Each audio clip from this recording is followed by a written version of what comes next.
Welcome. Harry Campbell. I'm the CEO of DuraVision, and I have the pleasure of spending some time with founders and folks that run some of the coolest businesses in Kansas City. I'm sitting here with Mike Wilson from Niall. I suspect most of you all have heard of this company, but we're going to talk a bit about it, talk about their story and their business. Mike? Thank you for having me. I'm excited.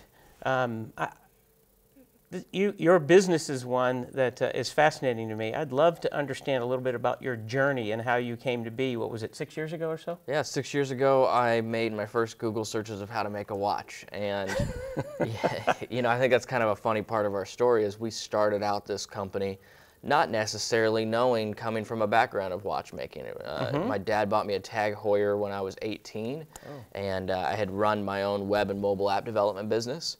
And I was about to have my first child, and I really wanted to sink my teeth into something that could potentially last a lifetime. And I thought, I really like watches, I like challenges, I'm competitive. I wonder what it'd be like to make a watch. And I went down a rabbit hole and just never came back. That was a really deep rabbit hole. Wow, that little 45 seconds fascinates me, because the first thing I heard in there was screaming entrepreneur with a capital E. You had businesses, you started businesses, and then all of a sudden you went into Google search and it ended up in another business. When did you start getting the pull to do your own business? I was 16 years old when I started my first company. Wow. So right around the it kind of worked out, right around the Fast and Furious craze, I turned 16. Drifting? Well, I had an 87 Corvette, and those things are great. And my dad, I think, had wonderful insight in that old Corvettes are always in need of a project, which means that it kept me occupied and away from bad things in high school. So my dad helped me acquire an 87 Corvette, and as I started acquiring more parts, they were really expensive. And so he suggested maybe you should start a business selling parts, and then you can get them at wholesale, and then it won't be so expensive for us. And that was an amazing idea, I thought. But I didn't know what wholesale was, and that was my first foray into business ownership, was my dad acting as my Sherpa, to start this business. And fortunately, Fast and Furious came out around that time, and everybody wanted to buy what was on my car, what was in those cars, and started my first company that way. And so I've really been owning a business for more than half my life, and that was a good starting experience and a good way to earn money in high school. Wow. So 16, obviously you were in high school. You had told me you grew up in Overland Park and went to Shawnee Mission South.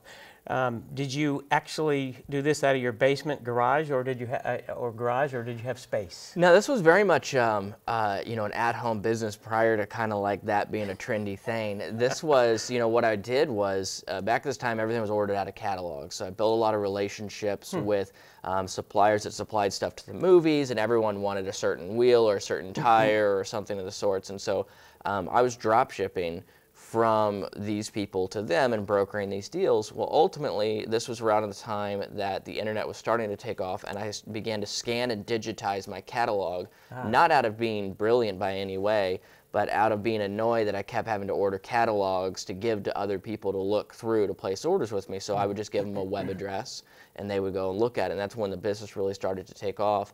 But there was a non-scalable business. I was 16, and when I turned 18 and went to college, I just kind of shelved it and let KC Trends be the big purveyors of aftermarket auto accessories. So it was a great learning experience, and I really contribute a lot of the success today off of my dad kind of guiding me into a business, because as Warren Buffett says that he's great at what he does, it's because he's been reading books since he was 9. And I would only contend that because of more than half my life, I've been screwing up as an entrepreneur since the age of 16. I've gotten most of my big screw ups out at 16, 17, 18. So at 33, I'm a little more wise, but with a lot more to go. Everybody has their quota of screw-ups, and getting them out of the way early is brilliant. I love that. Yes. Well played. Okay, you went to college. I know you're not going to just go to school. What business did you start in college? Didn't start any businesses in college, but I did finish college in 2 years. Oh, so my mother, who was a teacher at Shawnee Mission South, gave me an ultimatum. We'll pay for 4 years at school, however much you can compress, we'll pay for it. And so she kind of helped guide me on, when I was in high school, I was taking classes at Johnson County Community College. Okay. So I was 16 at a community college, transferred all my hours to KU, finished at 2 years, got an MBA, got out in the work world. So I focused on school for a small period of time and never stopped learning ever since. Okay, well, you said 6 years ago you started NIALLs, so there's still a gap between when you got out and you started NIALL. What business? You didn't work for the man. I'm not guessing that. I did, absolutely, yeah. No way. I would actually recommend working for the man as an entrepreneur. Some of the most valuable things I've learned, I'd probably say in my business today, has actually been working for other people. And you don't learn them in the moment, right? It's not until late. It's like your parents, right? Your parents tell you something when you're 21, 22, and it doesn't stick till you're 33 and you got your own kids. They seem awful smart from as you get older. My parents are very, very smart, but I didn't realize it till later. But, you know, I worked for a gentleman named John Cantrell with a company named Power Soak Systems, and he ran an incredible business. And it took me till 32 years old to realize just how incredible that business was. He sold it a few years back. For a very large sum, but he'd been running it most of his life, and he really set the precedent for me on, you know, how to treat employees, what an employee environment should look like. And so I worked for John Cantrell for about 3 years managing trade shows, and I managed a little over 300 trade shows, traveled all around the United States, and got a real knack for marketing, what drove salespeople, what drove customers, and that's really kind of where my knack started. And then, yeah, of course, at some point in time, I decided, I can do this myself, you know, big entrepreneurial mind, and, you know, I just had the big ego about that, and I started my own company doing web and mobile app development, and that was the humbling experience of now you're on your own, you eat what you kill, you've got to figure it out a lot faster than you did before, and that was a unique and exciting experience to get started. All these are part of the journey and the learning experience. Do you have any idea why, was it John? Yes. Why he hired you? He had a relationship with my family initially, so my dad knew John very, very well. It's what got me in the door.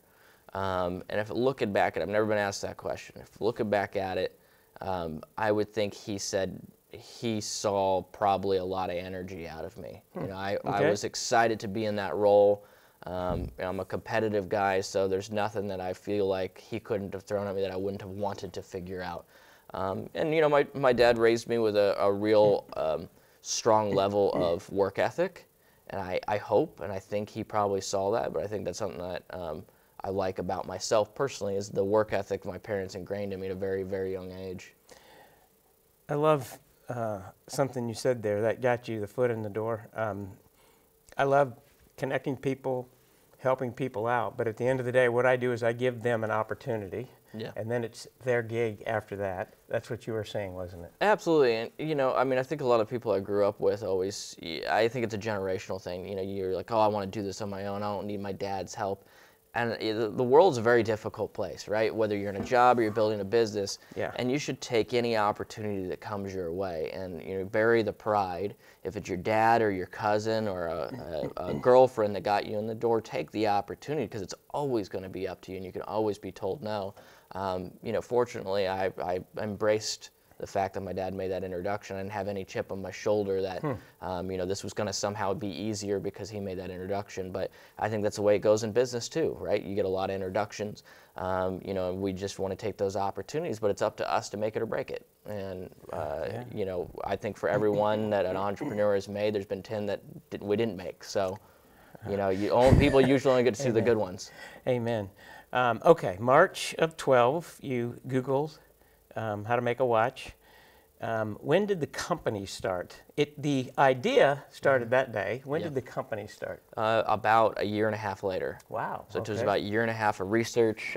Took on my first investment, outside investment, of a total sum of $15,000.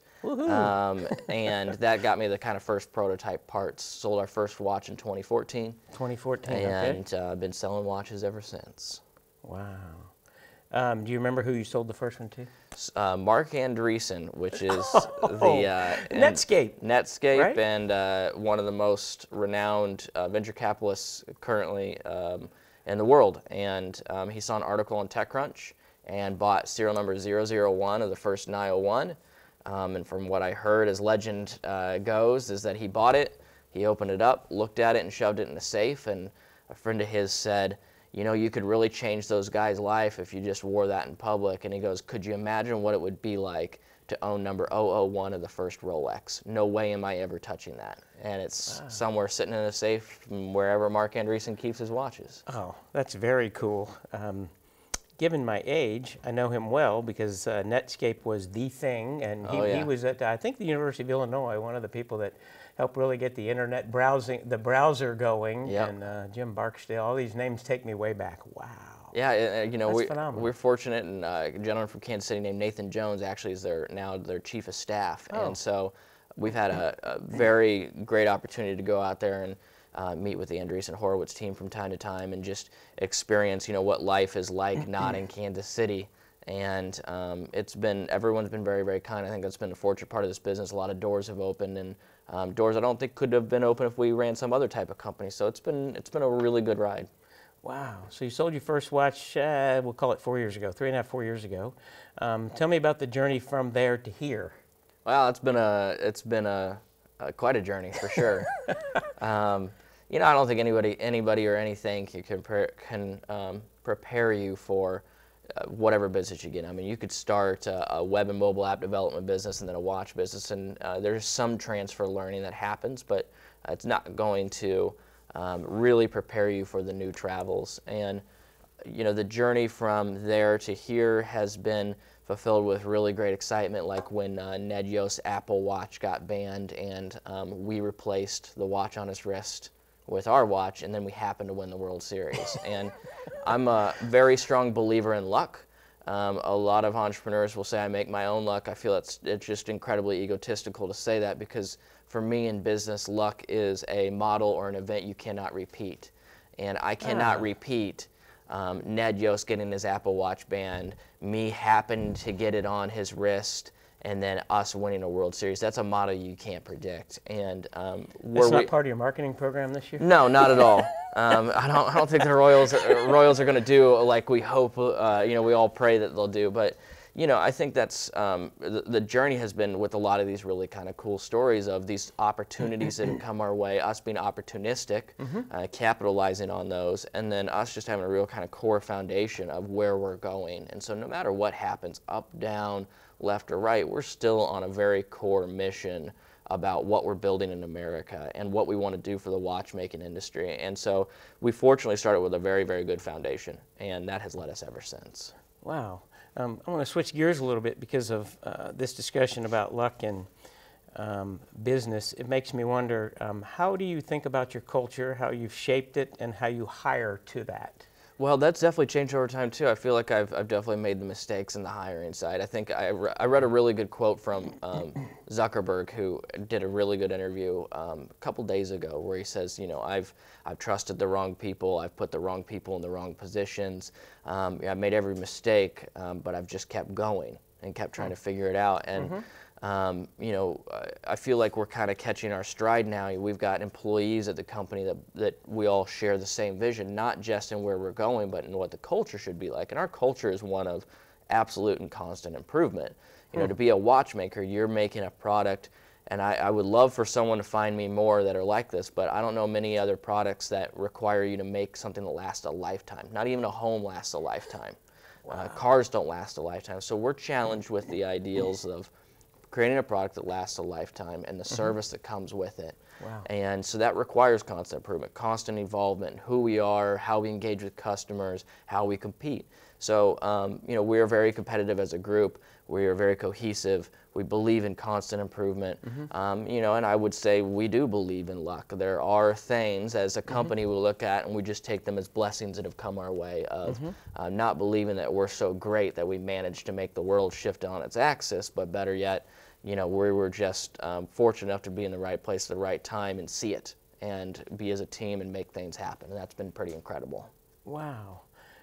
I love that. That was a very cool explanation, and it doesn't surprise me that Zuckerberg understands the mistakes, because he constantly learns. He's a curious person. That's one of the traits I look for. How do you hire to this, or is it all gut instinct and trying to figure out someone?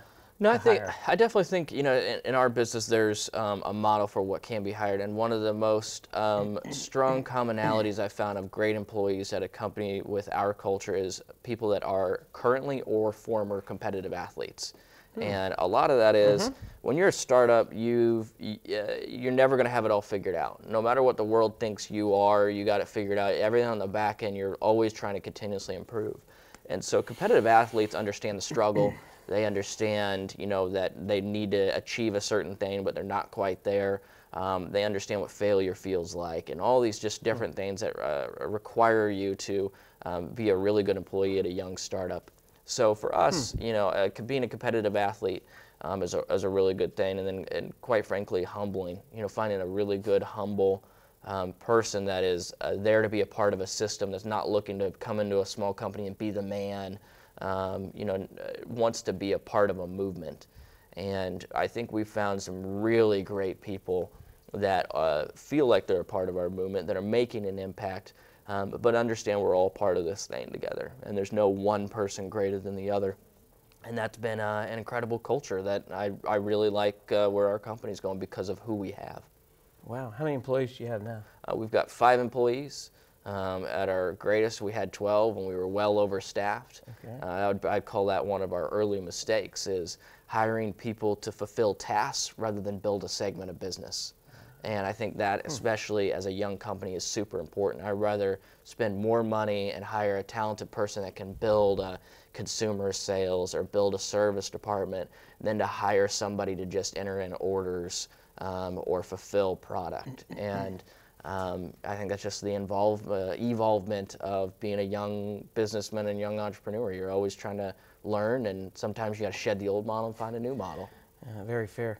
Right before we went live, we were talking about your new retail location, which happens to be not very far from my house. I love Park Place. Talk about your decision to move to Park Place and how you feel about that. So Park Place has been a wonderful decision for us, just from the foot traffic that's come by to the clientele to just how it's like working with Park Place. We were at Country Club Plaza before, and that was a wonderful location for us at the time of where we were. It was our first retail location, and that was incredible.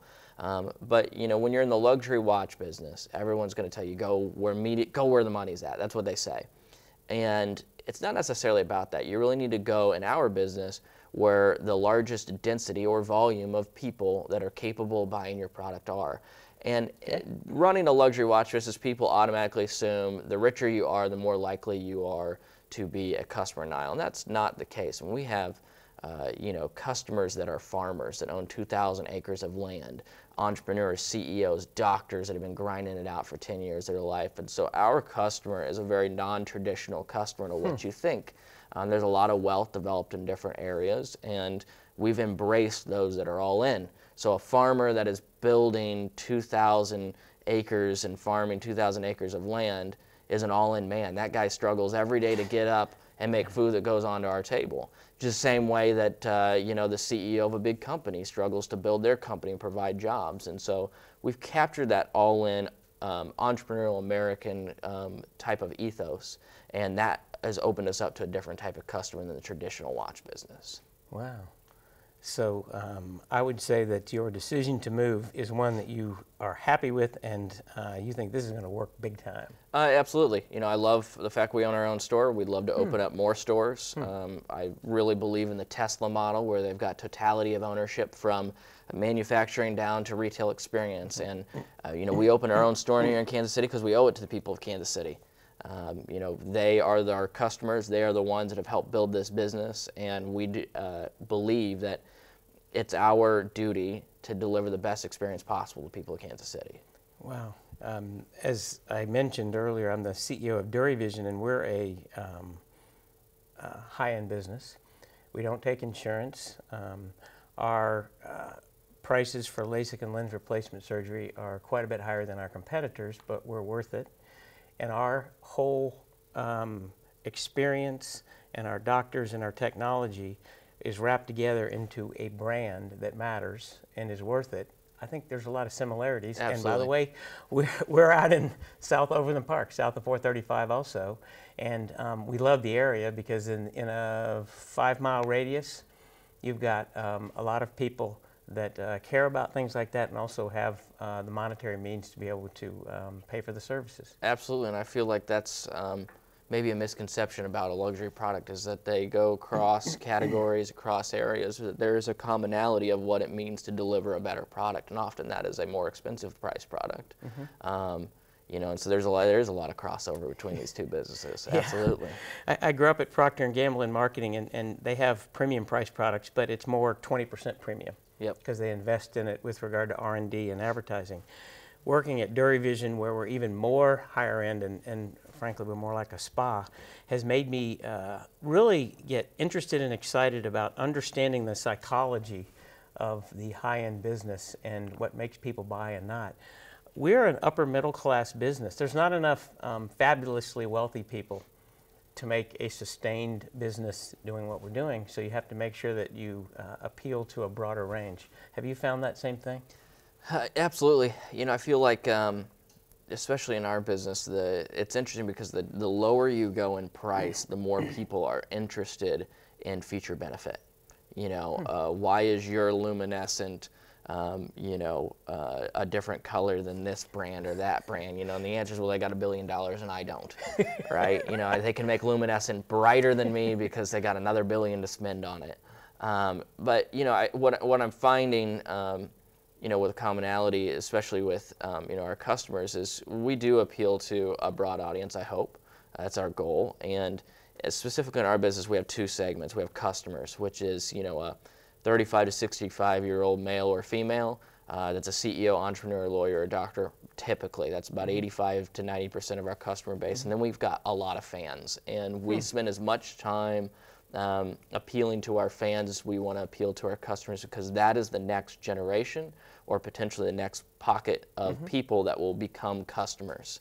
And you know, that's even your young group, your 21 to 25, someday they will be a 35 to 65-year-old male or female that is a CEO, entrepreneur, lawyer, or doctor. So you know, we always try to do things that appeal to a broader crowd, that our quality, our story, our ethos, I feel, is universal.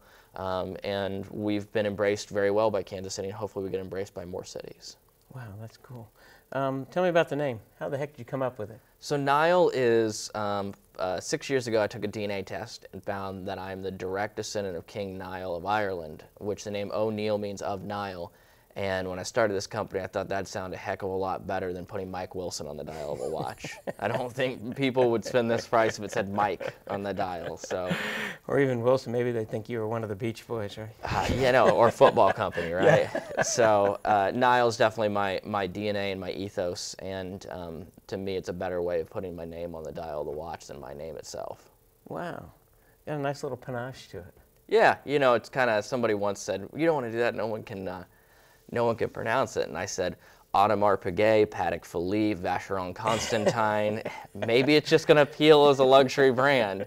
And it did. You know, a lot of people say Niall, and it becomes, I think what's cool about our brand is there's so many layers to it, even beyond what you see on the website, that you know, it's kind of meant to be over time. The deeper you get, the more you learn. And so there's a lot of cool stuff like that. Wow. Well, you gave me a Ned Yost story and a Mark Andreessen. What's one of the other cool purchasing or wearing stories that you have?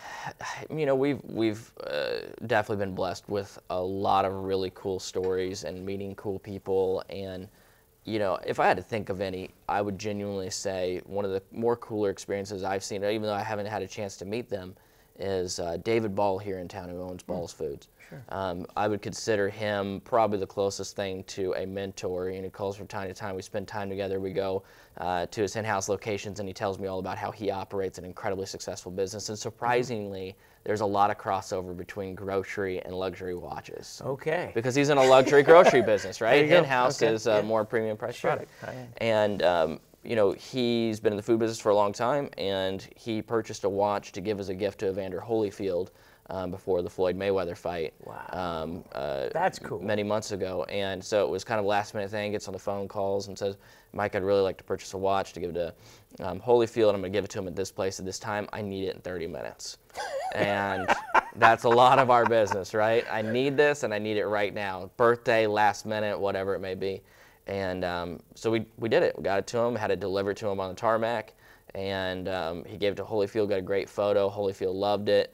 wore it around. You could see him courtside wearing it from time to time, and that was really cool because never in our mind would we have thought to give Evander Holyfield a watch or Sure. hunt him down and try to sell him a watch. And David Ball, as a Kansas City man, had the foresight and the very kind heart to think about, it'd be really cool to see him wearing this watch while Mayweather's doing his thing. And that was a cool experience. I think that's a cool part about Kansas City too, is almost every major celebrity you can ever see wearing a Niall has had somebody from Kansas City behind it. Wow. And that continues to show 6 years later. I love that. That's a great story. Mike, I have thoroughly enjoyed this. Thank you. Good luck with Niall. Thank you. And thanks for being here. I love it. I appreciate it. I appreciate you having it. And I'm really looking forward to spending some more time together. Excellent. Take care. And that wraps it up. Now you know more about Mike Wilson, about Niall, and one of the cool high-end luxury brands that's taking off in Kansas City.